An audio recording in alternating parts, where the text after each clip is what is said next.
Alright, ladies and gentlemen. Well, my prediction was pretty much correct. It's not all that hard to predict a team that's got, like, 3 players on it, but hey. Alright.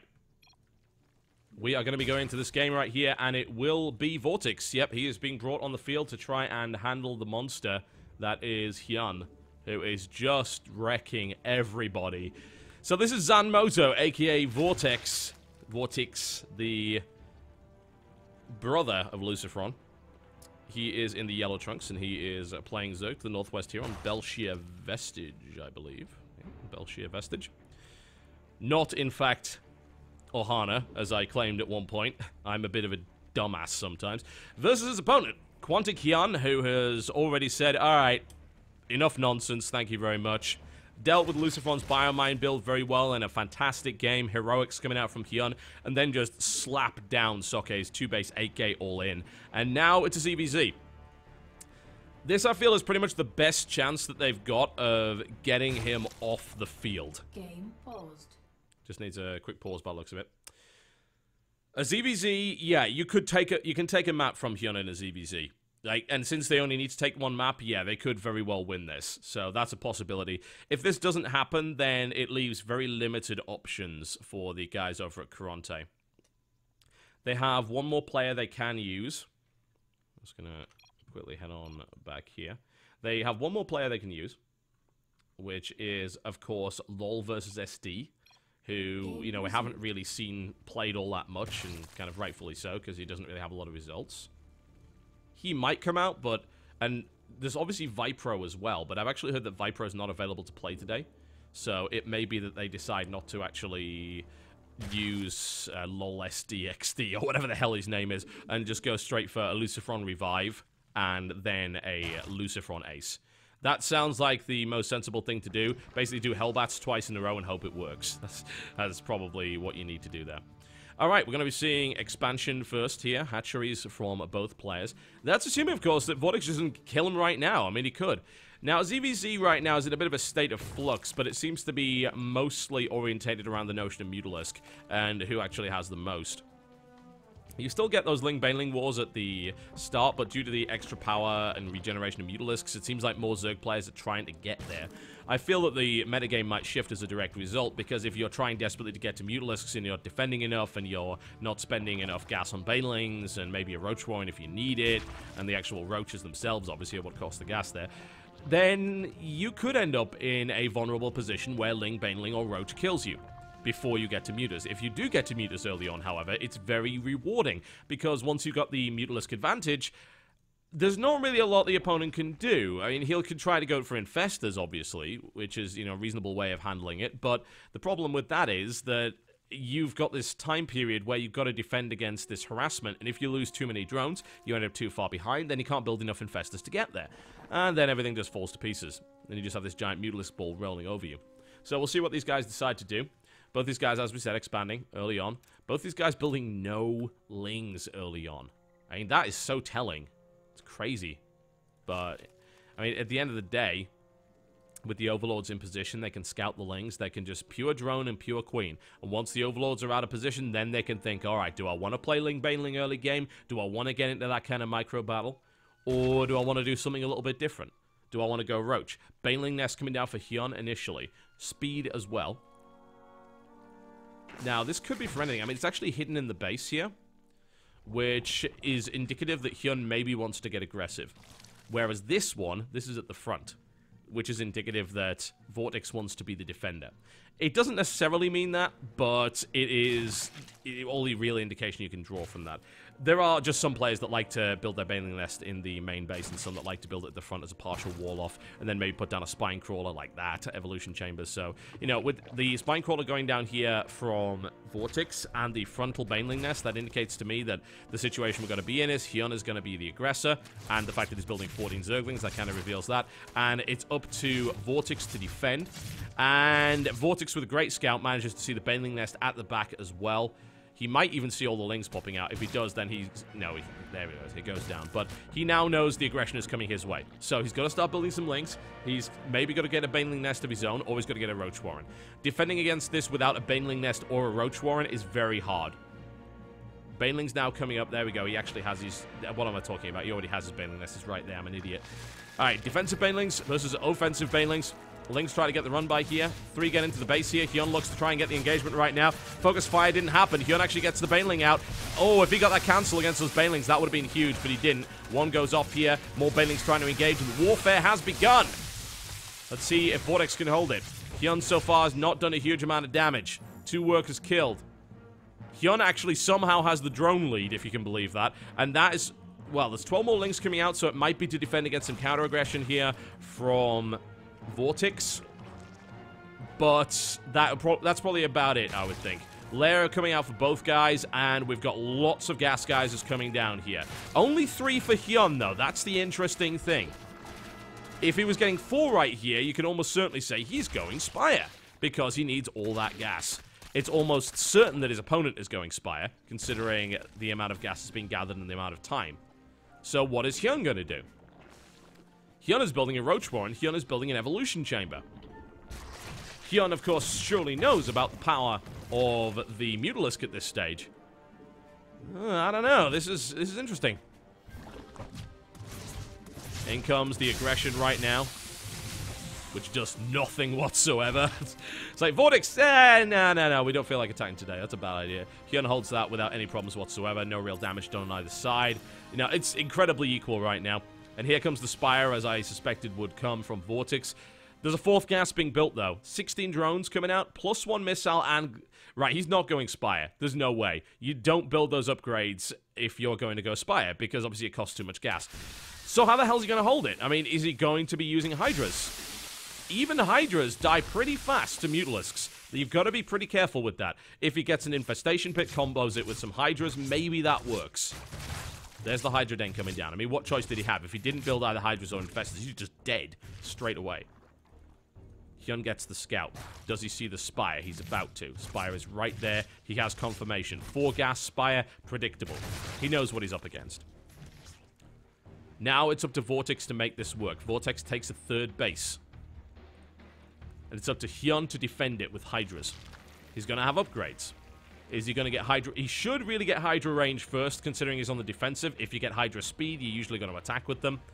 But he's also building a lot of Roaches. It may be that Hyun decides, you know what, I'm just going to base trade with you. Because, quite frankly, you know what Mutalisks are real... Oh, there it is, the speed. Looks like it's going to be a base trade situation that Hyun is looking for here. And that's a pretty smart play, because Mutas are really bad at defending against Hydralisks. They're terrible at it. They're also bad at killing buildings.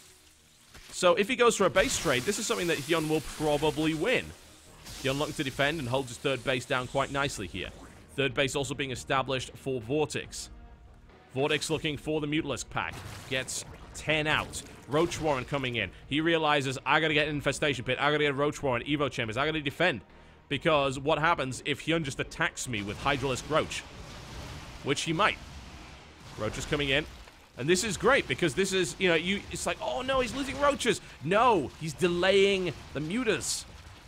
He's slowing the Mutalisk down. He's getting time for his speed. He's getting time for his Queens and his Spore Crawlers. He's getting time to defend. And now what he's going to try and do, of course, is try to shut this base down, which I don't think he's going to be able to do. I mean, once the Queens come out, and if we see some good Fungals come out, once he eventually gets Infestors, assuming he even does, then no, I don't think he's going to be able to kill that 3rd base. We'll see. He might be able to. Hydralisks are now coming on the field now. Speed's up as well, so I don't think his 3rd base dies. And this means that these Mutas so far have done nothing. Absolutely nothing. And Hyun is building quite a scary Roach Hydralisk army. And with so much gas invested in Mutalisk, well, he's got to play the delaying game. He's got to stop this Roach Hydra hammer from hitting him in the face. And the way he's going to do that, he's going to harass. He's going to do damage where he can. So he forces the entire main mineral line to be pulled and kills a few drones. That's good. That's really nice harassment here from Vortex. That's what we want to see. In the meantime, the run is coming. Hyun bringing up his Roach Hydralisk hammer, and he's just winding it up, and he's going to hit him as hard as he can. And this is hopefully going to be for Hyun the knockout punch for Vortex. Vortex actually doesn't have anything to defend this with. He's got like a Roach. This is the problem. This is why Mutalisks are really bad against this. Because, you know, what's he going to kill it with? If he gets enough Lings out and manages to focus fire on the Hydralisk, he'll be in a great spot. He will certainly lose some units. He's actually taking these Hydras out very quickly, not losing too many Mutalisks at all. The roaches, of course, will eventually die here. More reinforcements coming on the field, but Hyun is actually not doing that much damage with this attack.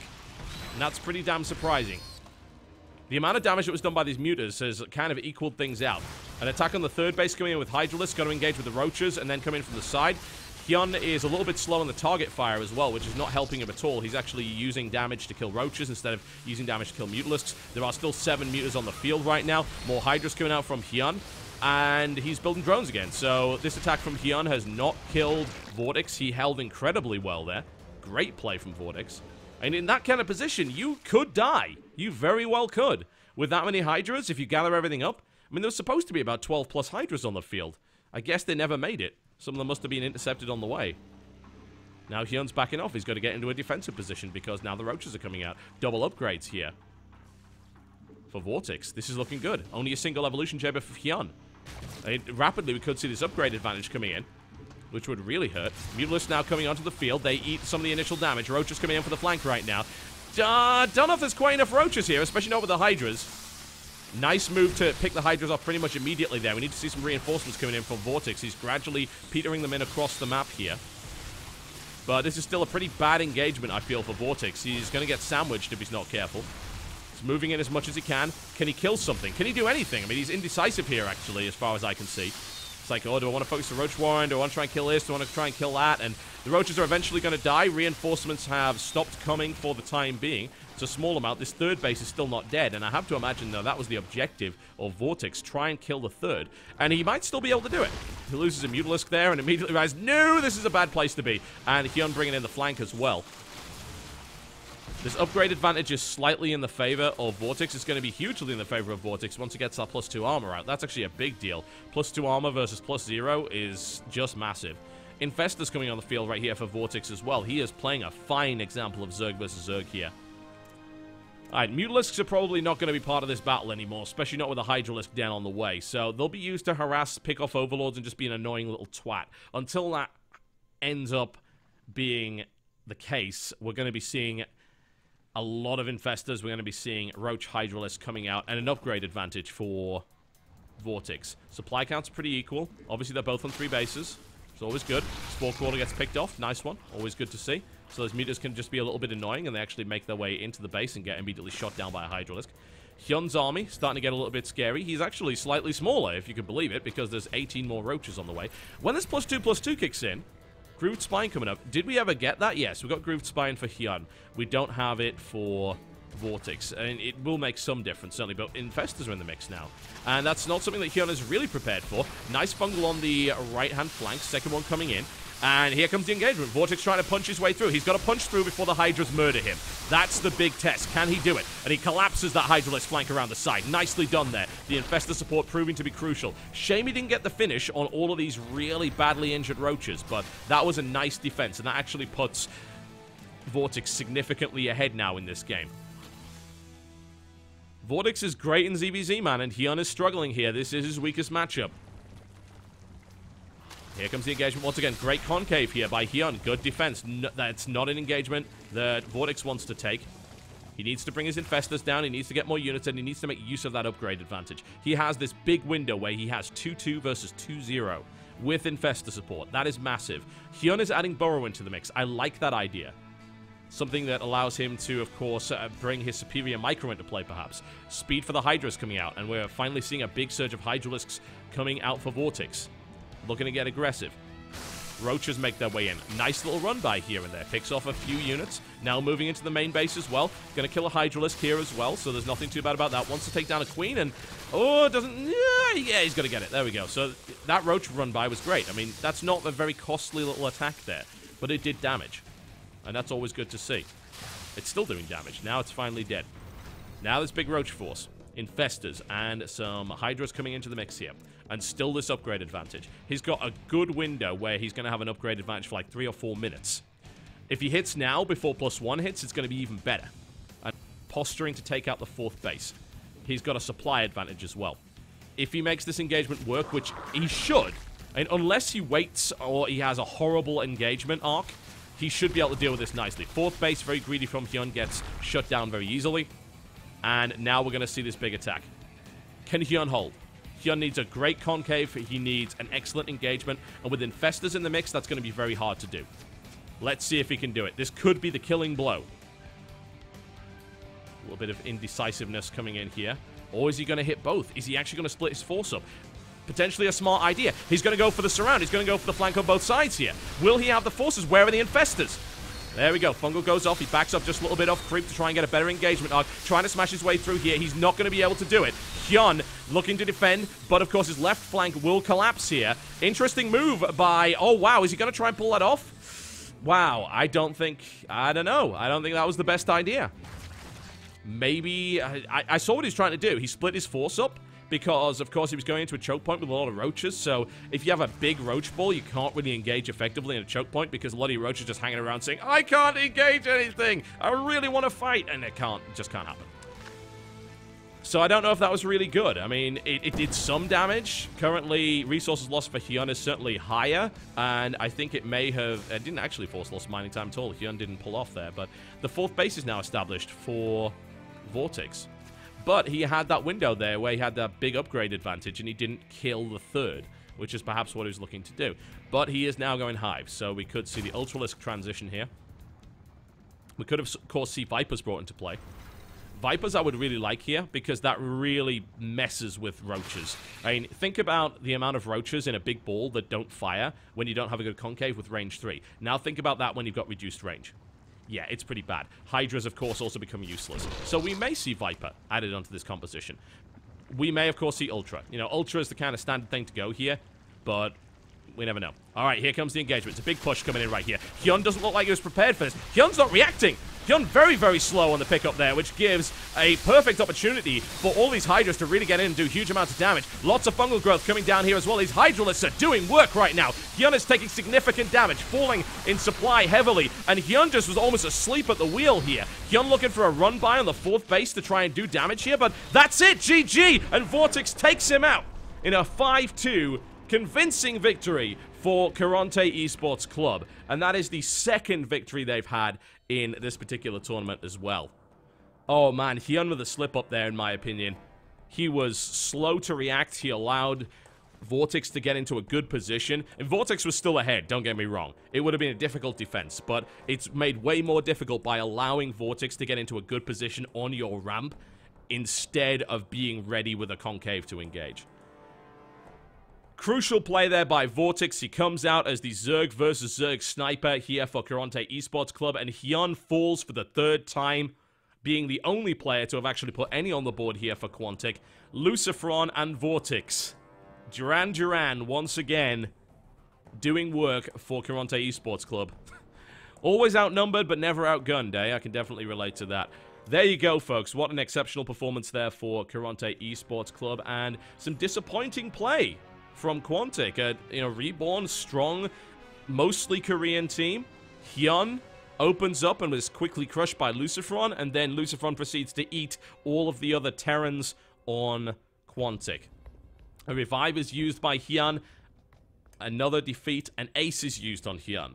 He finally gets back on the board, looks to ramp up for the reverse all kill, takes out Luciferon versus his Biomine composition, takes out Soke versus his 8-gate all-in, and is then defeated by an exceptional example of Zerg versus Zerg there by Vortex. Really well played, ZVZ. Vortex should be very happy with his performance there. And there you go, folks. The Acer Teamstory Cup, brought to you, of course, by Acer and Intel. Thank you very much for watching. You have been a phenomenal audience. I hope you've enjoyed this.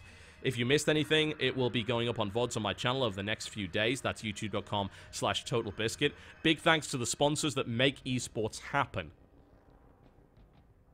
You saw the sponsors there on the screen. We've been running it on the virtual jersey there.